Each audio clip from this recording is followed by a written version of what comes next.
Hello everyone, my name is Rob, welcome to the Playerpolis YouTube channel. Today we're going to be starting a new series talking about Kickstarter. We're going to be picking our highlights, our top picks for every 2 weeks, talking a little bit about them, about the teams behind them, the things that we've learned and what we think makes them worth looking at over all of the many games on Kickstarter. A couple of rules for the videos. Number one, we won't be covering pen and paper, RPGs, Dungeons & Dragons style games because we don't cover those on this channel usually anyway. And number two, we're trying to make sure that we're covering games that have at least 7 days left to fund them. So if you see this video within 7 days of it coming out, you can still jump onto Kickstarter and fund those projects. That's it though, no other rules. We're just looking at all tabletop, all card games, all board games, anything that we find interesting, whether it's got 5% of its goal or 200% of its goal. We're just trying to pick out what we think are the very best. So let's jump straight into the games that we have for the very first week.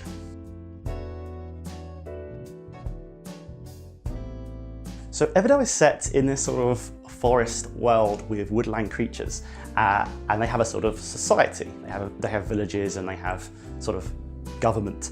So this reminds me a lot of a series called Redwall, which was a sort of similar thing, medieval society, where mostly mice are the characters rather than humans. So it works as sort of like a light fantasy for kids, but also definitely very readable for adults as well. And that's what sort of jumped out at me with Everdell's sort of art and theme straight away. The game is going to be a worker placement and a tableau building game, and those have been combined before, but they aren't easy to get right. It's been in development for a really long time, 5 years according to the page. I don't know how long that was spent sort of in full-time development of it, but it's important to get, if you're mixing those two genres, to spend time to get those right. The game cites inspiration from games like Seven Wonders and Stone Age, both sort of long-term board game favourites of mine, so that looks really cool. The designer is new, which I don't think is too much of a problem because this doesn't look like too much of a complex game, and the publisher behind it have actually been around in the industry for quite a while, so it's got some good sensible backing as well. The other thing to mention, I guess, is the sort of 3D tree that you get. From what I can tell from the Kickstarter, it isn't really a mechanic in the game. It's more of a thematic thing that holds the cards. And when you're going for Kickstarter, you're always going to get these sort of high quality, sort of above and beyond components. And because the price isn't too high, you're not paying too much for this 3-dimensional tree. So I think it works in its favour.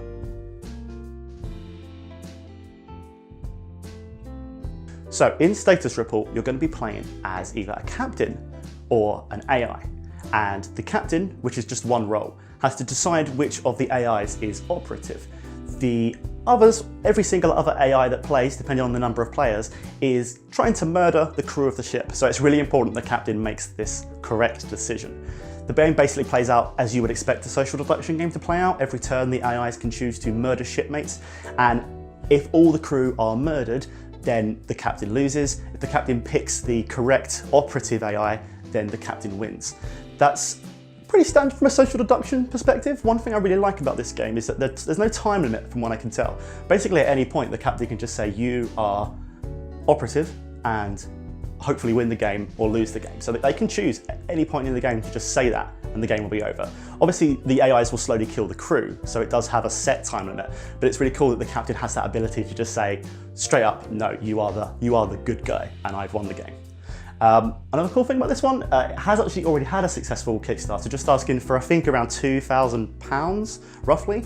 That went well, the print one went well. From everything that I've researched, everyone's really happy with the quality and the timing of that old Kickstarter. So this one's just back here now to do another run of a game that I think a lot of people are really enjoying, so definitely one to look out for.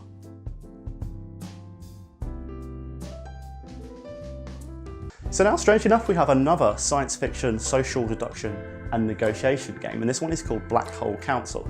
The interesting thing about this one is that it's a lot more in depth. We're looking at a 60-minute playtime versus a lot of other social deduction games that are over in 15 to 20 minutes. The most exciting thing about this is that it's made by the designer of Avalon and the Resistance.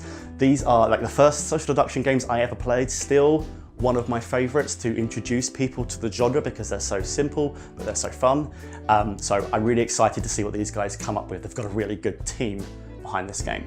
The general idea is that you have a set of planets, a huge bunch of planets that you choose from, and every turn you'll be deciding the fate of 5 of those planets. You'll negotiate to decide what happens, but you basically have a secret agenda where you're going to want certain planets to be destroyed or certain planets to be taxed.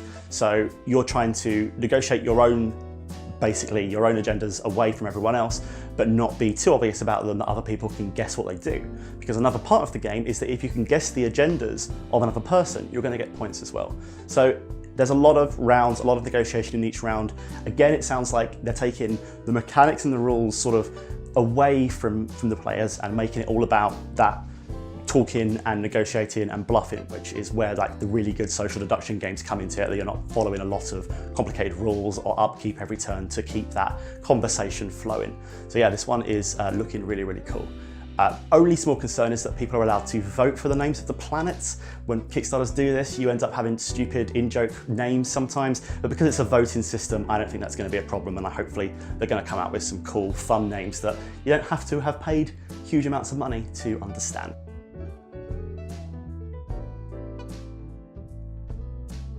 So Western Legend describes itself as a Wild West sandbox adventure game. I've never really used or heard the term sandbox in board games very much. It's used a lot in video games to describe sort of a game where you can play in any way that you want to. In this one, you can do stuff like robbing banks, cattle herding, any sort of Wild West stuff, hunting bandits, playing in the casino, all these sorts of things to try and increase the reputation of one of your sort of famous Wild West characters.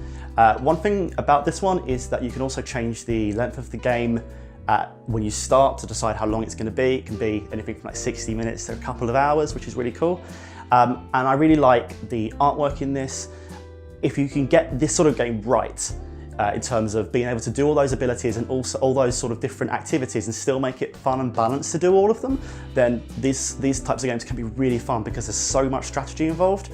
One small concern with this one is that it's a very ambitious game for someone who, from what I can tell, has no design experience from board games.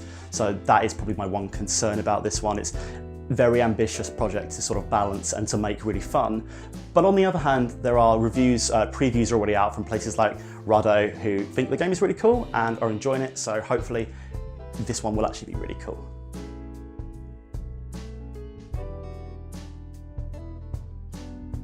So Deja Vu Fragments of Memory is a Mancala game.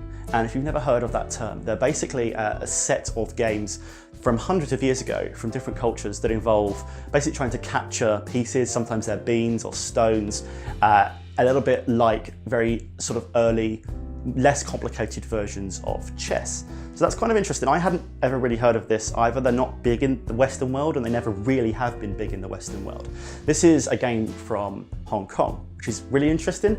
A little bit worrying that there are typos on the Kickstarter page, quite a few of them, but this is also a game that doesn't require any sort of language. It's language independent, so that shouldn't be a problem for the actual enjoyment and production of the game. So as a Mancala game, it's also a tableau building game, which is obviously more familiar to us board gamers. That can be really cool, sort of combination of a sort of older style game and something that we're more used to. It's definitely not old themes though. There's no old-fashioned theme here. This is about a sort of nameless girl who has amnesia that is wandering the sort of universe collecting cosmic flowers. So it's probably about as anime as you're gonna get, which is interesting. It looks like an interesting, fun theme, and the artwork is really, really nice. Very important to have good artwork when you have a game that is sort of independent of language, because that's where you're going to get all of the theme from, just that artwork. The guy that is designing this has made a game called Fallen Angel. That got received very, very well. So there's a lot of hope for this one, and hopefully it will come out and be awesome.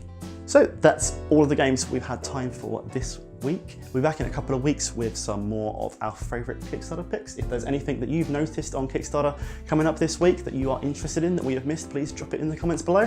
And don't forget to subscribe if you enjoyed this video. Thank you very much.